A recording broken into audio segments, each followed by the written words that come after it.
Meditations. The Thoughts of the Emperor Marcus Aurelius Antoninus. Book 8.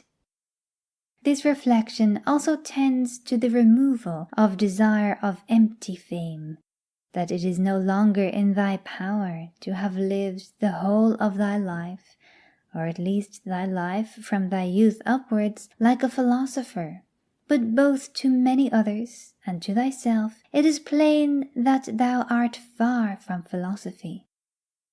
Thou hast fallen into disorder then, so that it is no longer easy for thee to get the reputation of a philosopher, and thy plan of life also opposes it. If then thou hast truly seen where the matter lies, throw away the thought. How thou shalt seem to others, and be content if thou shalt live the rest of thy life in such wise as thy nature wills. Observe then what it wills, and let nothing else distract thee, for thou hast had experience of many wanderings without having found happiness anywhere, not in syllogisms, nor in wealth, nor in reputation, nor in enjoyment, nor anywhere. Where is it then? In doing what man's nature requires. How then shall a man do this, if he has principles from which come his effects and his acts? What principles? Those which relate to good and bad, the belief that there is nothing good for man which does not make him just, temperate, manly, free, and that there is nothing bad which does not do the contrary to what has been mentioned. On the occasion of every act, ask thyself, how is this with respect to me? Shall I repent of it? A little time and I am dead, and all is gone. What more do I seek, if what I am now doing is the work of an intelligent, living being, and a social being, and one who is under the same law with God? Alexander and Caius and Pompeius, what are they in comparison with Diogenes and Heraclitus and Socrates? For they were acquainted with things, and their causes, and their matter, and the ruling principles of these men were the same, or conformable to their pursuits. But as to the others, how many things had they to care for, and to how many things they were slaves? Consider that men will do the same things nevertheless, even though thou shouldst burst. This is the chief thing. Be not perturbed, for all things are according to the nature of the universal, and in a little time thou wilt be nobody and nowhere, like Hadrianus and Augustus. In the next place, having fixed thy eyes steadily on thy business, look at it, and at the same time remembering that it is thy duty to be a good man. And what man's nature demands, do that without turning aside, and speak as it seems to thee most just, only let it be with a good disposition, and with modesty, and without hypocrisy. The nature of the universal has this work to do, to remove to that place the things which are in this, to change them, to take them away hence, and to carry them there. All things are change, yet we need not fear anything new. All things are familiar to us, but the distribution of them still remains the same.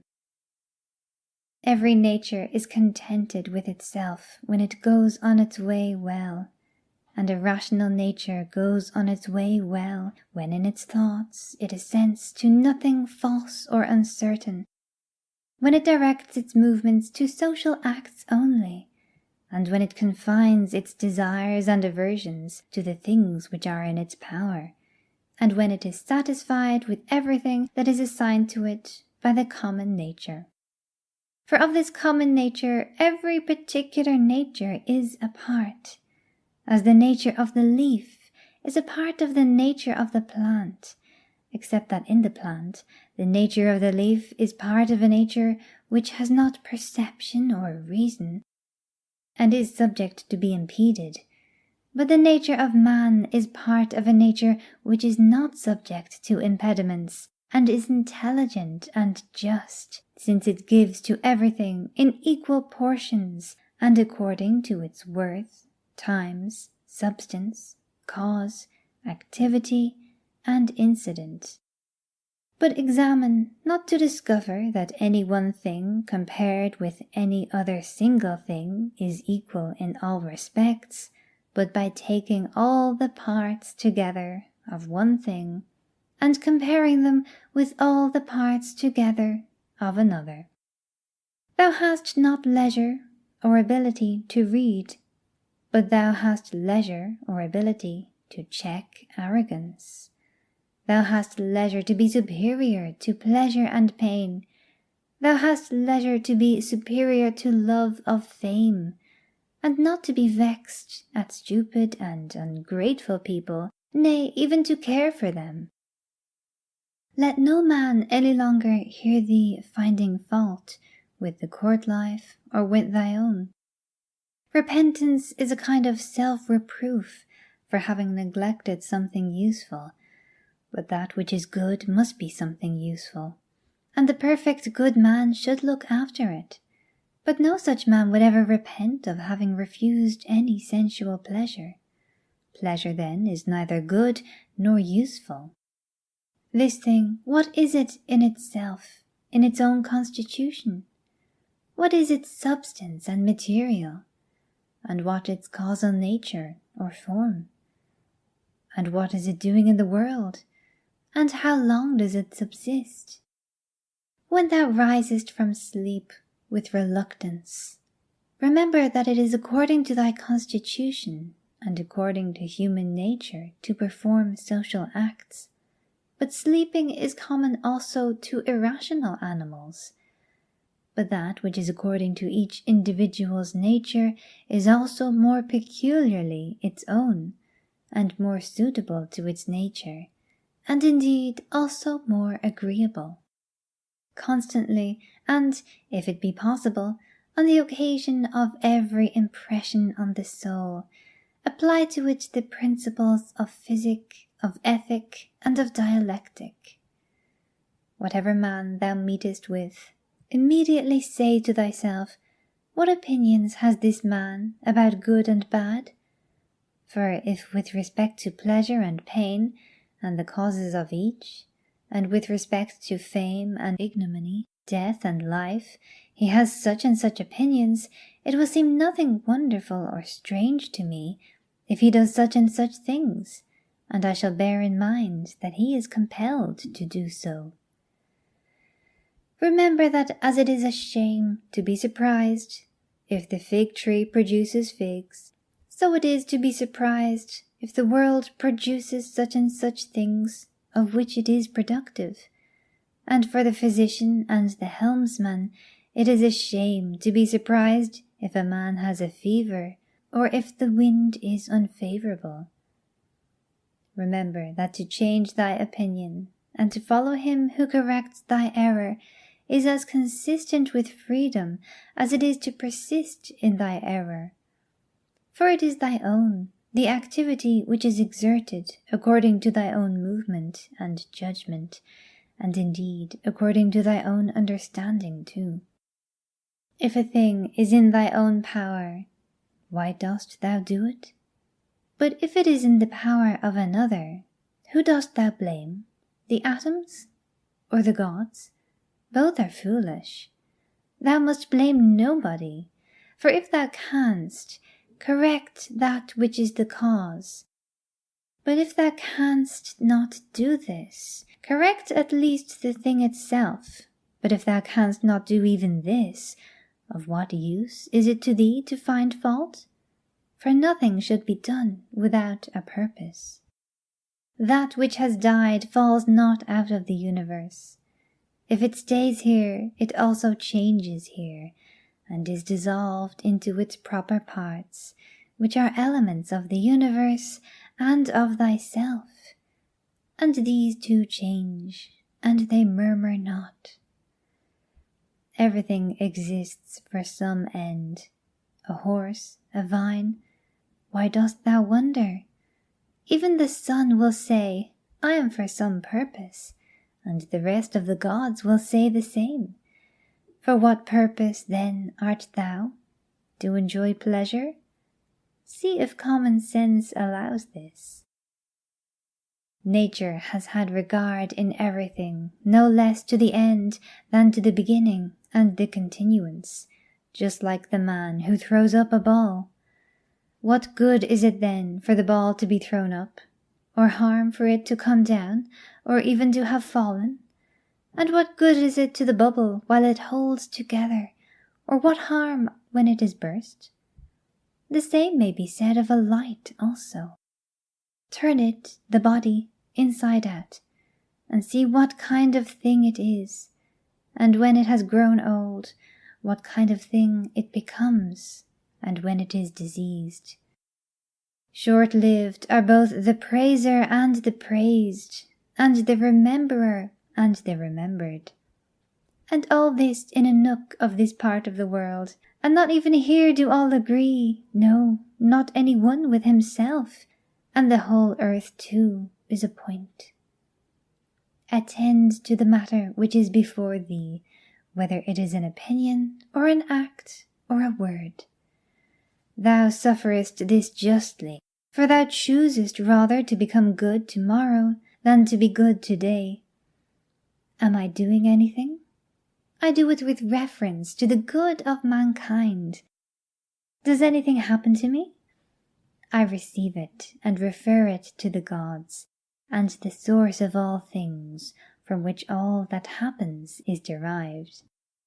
Such as bathing appears to thee, oil, sweat, dirt, filthy water, all things disgusting, so is every part of life and everything.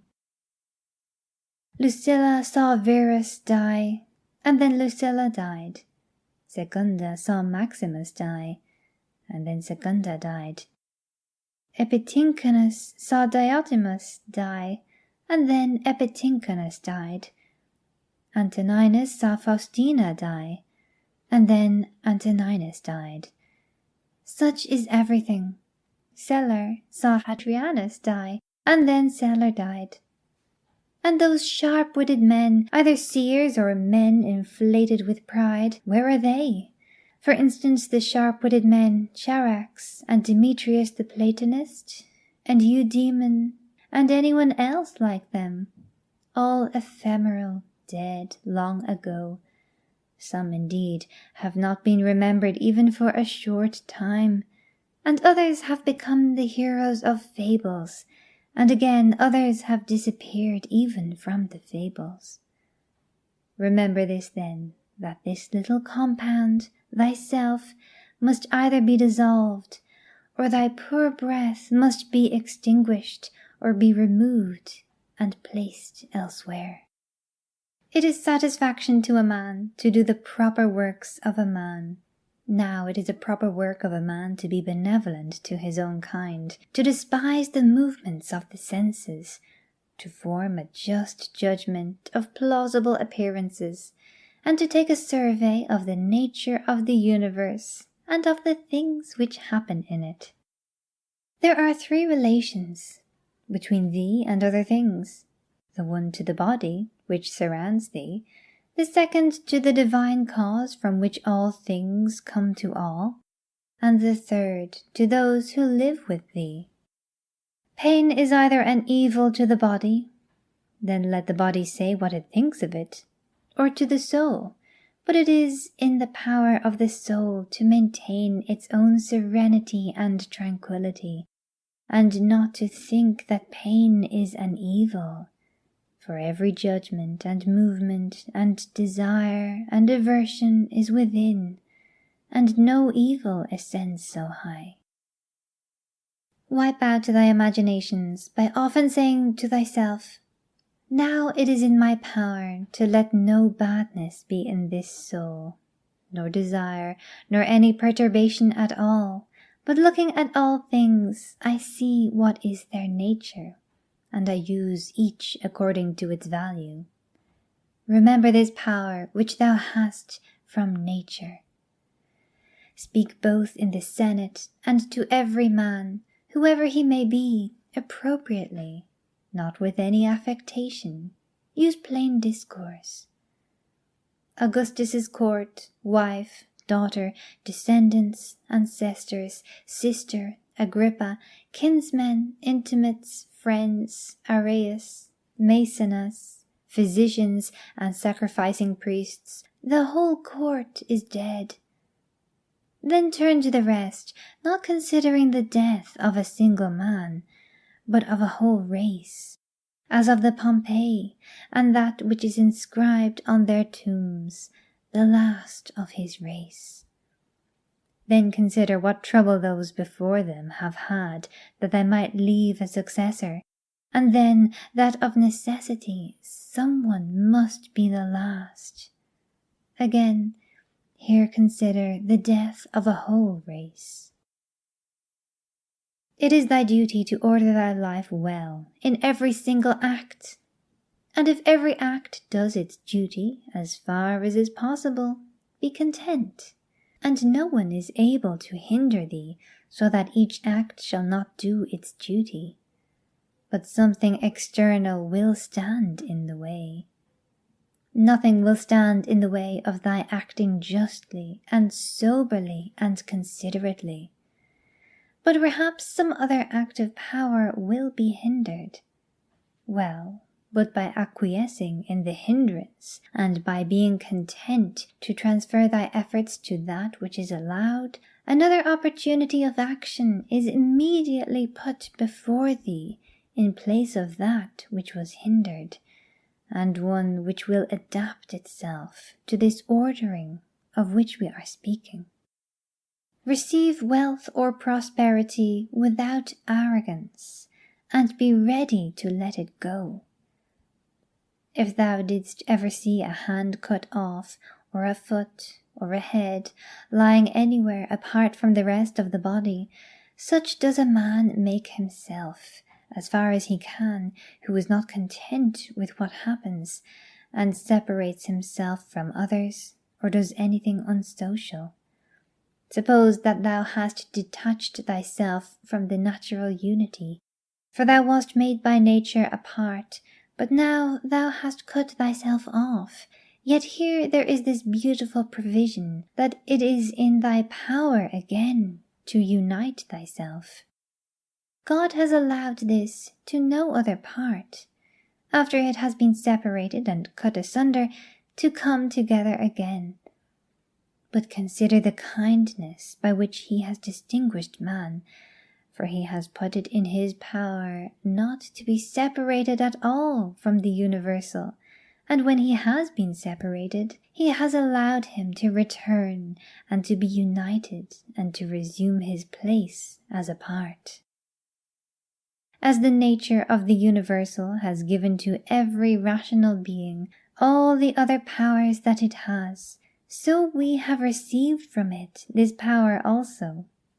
For as the universal nature converts and fixes in its predestined place everything which stands in the way and opposes it, and makes such things a part of itself, so also the rational animal is able to make every hindrance its own material, and to use it for such purposes as it may have designed.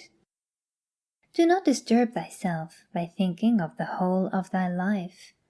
Let not thy thoughts at once embrace all the various troubles which thou mayest expect to befall thee, but on every occasion ask thyself, what is there in this which is intolerable and past bearing?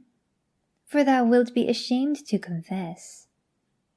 In the next place, remember that neither the future nor the past pains thee, but only the present. But this is reduced to a very little, if thou only circumscribest it, and chidest thy mind if it is unable to hold out against even this. Does Panthea or Pergamus now sit by the tomb of Verus? Does Charis or Diotimus sit by the tomb of Hadrianus? That would be ridiculous. Well, suppose they did sit there, would the dead be conscious of it? And if the dead were conscious, would they be pleased? And if they were pleased, would that make them immortal? Was it not in the order of destiny that these persons too should first become old women and old men, and then die? What then would those do after these were dead? All this is foul smell and blood in a bag. If thou canst see sharp, look and judge wisely, says the philosopher.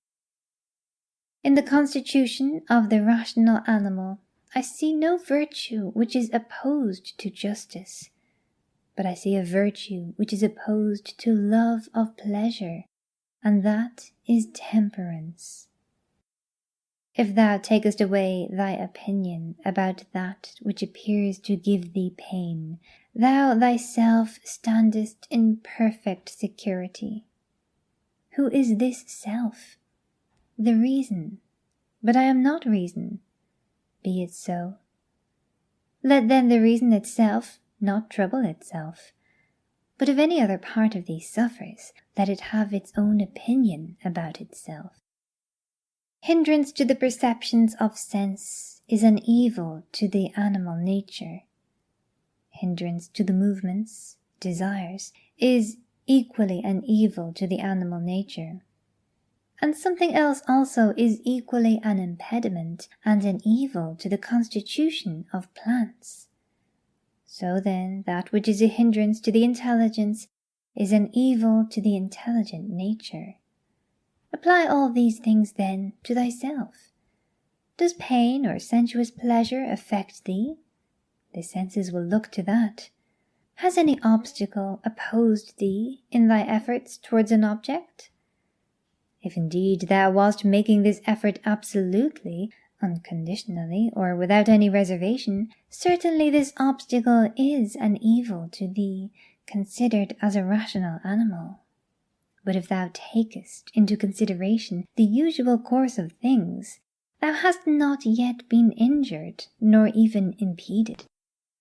The things, however, which are proper to the understanding, no other man is used to impede, for neither fire, nor iron, nor tyrant, nor abuse touches it in any way. When it has been made a sphere, it continues a sphere. It is not fit that I should give myself pain, for I have never intentionally given pain even to another. Different things delight different people, but it is my delight to keep the ruling faculty sound, without turning away either from any man or from any of the things which happen to men, but looking at and receiving all with welcome eyes, and using everything according to its value. See that thou secure this present time to thyself. For those who rather pursue posthumous fame do not consider that the men of after-time will be exactly such as these whom they cannot bear now, and both are mortal. And what is it in any way to thee if these men of after-time utter this or that sound, or have this or that opinion about thee? Take me and cast me where thou wilt, for there I shall keep my divine part tranquil, that is, content, if it can feel and act conformably to its proper constitution. Is this change of place sufficient reason why my soul should be unhappy, and worse than it was, depressed, expanded, shrinking, affrighted? And what wilt thou find which is sufficient reason for this? Nothing can happen to any man which is not a human accident, nor to an ox which is not according to the nature of an ox, nor to a vine which is not according to the nature of a vine, nor to a stone which is not proper to a stone. If then there happens to each thing both what is usual and natural, why shouldst thou complain? For the common nature brings nothing which may not be borne by thee. If thou art pained by any external thing, it is not this thing that disturbs thee, but thy own judgment about it. and it is in thy power to wipe out this judgment now. But if anything in thy own disposition gives thee pain, who hinders thee from correcting thy opinion? And even if thou art pained because thou art not doing some particular thing which seems to thee to be right, why dost thou not rather act than complain? But some insuperable obstacle is in the way? Do not be grieved then, for the cause of its not being done depends not on thee. But it is not worth while to live if this cannot be done. Take thy departure then from life contentedly, just as he dies who is in full activity, and well pleased too with the things which are obstacles. Remember that the ruling faculty is invincible. When self-collected, it is satisfied with itself, if it does nothing which it does not choose to do, even if it resist from mere obstinacy. What then will it be when it forms a judgment about anything aided by reason and deliberately? Therefore the mind which is free from passions is a citadel, for man has nothing more secure to which he can fly for refuge and for the future be inexpugnable. He then who has not seen this is an ignorant man, but he who has seen it and does not fly to this refuge is unhappy. Say nothing more to thyself than what the first appearances report. Suppose that it has been reported to thee that a certain person speaks ill of thee. This has been reported, but that thou hast been injured, that has not been reported. I see that my child is sick. I do see, but that he is in danger, I do not see. Thus then always abide by the first appearances, and add nothing thyself from within, and then nothing happens to thee. Or rather add something like a man who knows everything that happens in the world. A cucumber is bitter. Throw it away. There are briars in the road. Turn aside from them. This is enough. Do not add, and why were such things made in the world?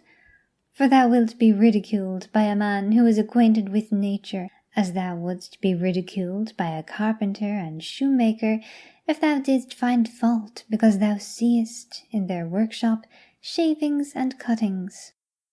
And yet they have places into which they can throw these shavings and cuttings, and the universal nature has no external space. But the wondrous part of her art is that though she has circumscribed herself, everything within her which appears to decay and to grow old and to be useless, she changes into herself, and again makes other new things from these very same, so that she requires neither substance from without, nor wants a place into which she may cast that which decays. She is content then with her own space, and her own matter, and her own art. Neither in thy actions be sluggish, nor in thy conversation without method, nor wandering in thy thoughts, nor let there be in thy soul inward contention, nor external effusion, nor in life be so busy as to have no leisure. Suppose that men kill thee, cut thee in pieces, curse thee. What then can these things do to prevent thy mind from remaining pure, wise, sober, just? For instance, if a man should stand by a limpid, pure spring and curse it, the spring never ceases sending up potable water. And if he should cast clay into it or filth, it will speedily disperse them and wash them out, and will not be at all polluted. How then shalt thou possess a perpetual fountain, and not a mere well? By forming thyself hourly to freedom conjoined with contentment, simplicity, and modesty. He who does not know what the world is, does not know where he is. And he who does not know for what purpose the world exists, does not know who he is, nor what the world is. But he who has failed in any one of these things could not even say for what purpose he exists himself. What then dost thou think of him who avoids or seeks the praise of those who applaud, of men who know not either where they are or who they are? Dost thou wish to be praised by a man who curses himself thrice every hour? Wouldst thou wish to please a man who does not please himself? Does a man please himself who repents of nearly everything he does? No longer let thy breathing only act in concert with the air which surrounds thee, but let thy intelligence also now be in harmony with the intelligence which embraces all things. For the intelligent power is no less diffused in all parts, and pervades all things for him who is willing to draw it to him than the aerial power for him who is able to respire it.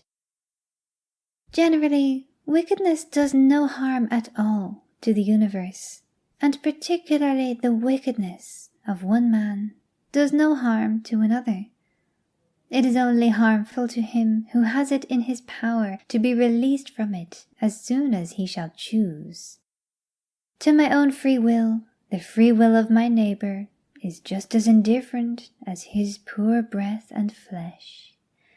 For though we are made especially for the sake of one another, still the ruling power of each of us has its own office, for otherwise my neighbour's wickedness would be my harm, which God has not willed, in order that my unhappiness may not depend on another. The sun appears to be poured down, and in all directions indeed it is diffused, yet it is not effused, for this diffusion is extension. Accordingly, its rays are called extensions, because they are extended. But one may judge what kind of a thing a ray is if he looks at the sun's light passing through a narrow opening into a darkened room, for it is extended in a right line, and as it were is divided when it meets with any solid body which stands in the way and intercepts the air beyond. But there the light remains fixed, and does not glide or fall off. Such then ought to be the outpouring and diffusion of the understanding, and it should in no way be an effusion, but an extension, and it should make no violent or impetuous collision with the obstacles which are in its way, nor yet fall down, but be fixed, and enlighten that which receives it. For a body will deprive itself of the illumination, if it does not admit it. He who fears death either fears the loss of sensation or a different kind of sensation. But if thou shalt have no sensation, neither wilt thou feel any harm, and if thou shalt acquire another kind of sensation, thou wilt be a different kind of living being, and thou wilt not cease to live. Men exist for the sake of one another. Teach them then, or bear with them. In one way an arrow moves, in another way the mind. The mind, indeed, both when it exercises caution and when it is employed about inquiry, moves straight onward, not the less, and to its object.